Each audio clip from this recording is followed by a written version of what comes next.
ஹரே கிருஷ்ணா. ஓம் நமோ பகவத்தே வாசுதேவாய.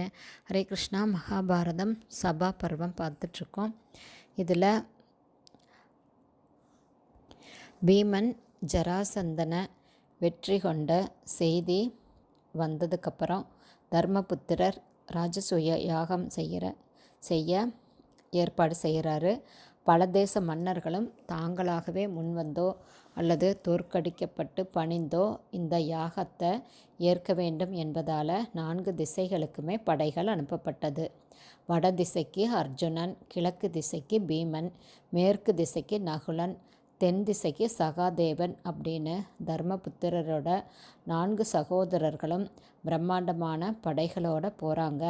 ஒவ்வொருவருமே மாபெரும் வெற்றிகளை கொண்டு வர்றாங்க. சில மன்னர்கள் தாங்களாகவே ஒத்துழைப்பு தர முன்வந்தார்கள்.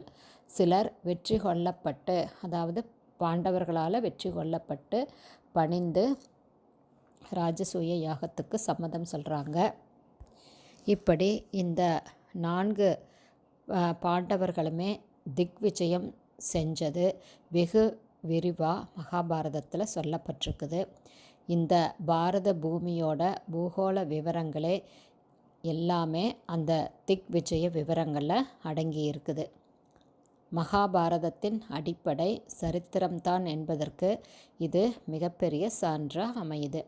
இந்த திக்விஜயத்தில் குறிப்பிடத்தக்க ஒரு விஷயம் என்னன்னா, சகாதேவனுடைய தென் திசை விஜயம். காவிரி கரையை அடைந்த சகாதேவன் நமது ராஜ்யத்தில் கங்கை எவ்வாறு சிறப்புற்றதோ அவ்வாறே இங்கே காவிரியும் சிறப்புற்றது அப்படின்னு சகாதேவன் சொல்கிறாரு. திராவிட நாட்டவர்கள் சகாதேவன் வந்ததை கேட்டு கூட்டமாக சகாதேவனை பார்க்க போனாங்க அப்படின்னு மகாபாரதம் சொல்லுது. சகாதேவனுக்கு மக்கள் பல உயர்ந்த சிறந்த பொருட்களை எல்லாம் பரிசாக கொடுக்குறாங்க. சோழ தேசத்து அரசன் சகாதேவனுடைய தூதுவனை மரியாதை செஞ்சு உபசரித்து யாகத்தை, அதாவது அஸ்வமேத யாகத்தை ஏற்கிறாரு. ராஜசூய யாகத்தை. சகாதேவனுக்கும் பாண்டிய நாட்டு அரசனுக்கும் ஒரு நாள் யுத்தம் நடக்குது.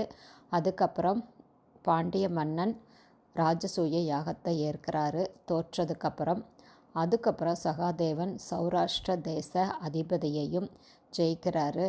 திராவிடர்கள் ராஜசூய யாகத்தை ஏற்கிறாங்க. பாண்டியராஜனுடைய புதல்வியான சித்ராங்கதை சகாதேவனுக்கு மரியாதை செலுத்துகிறாங்க. அது என்னன்னு நாளைக்கு பார்க்கலாம். ஹரிபோல்.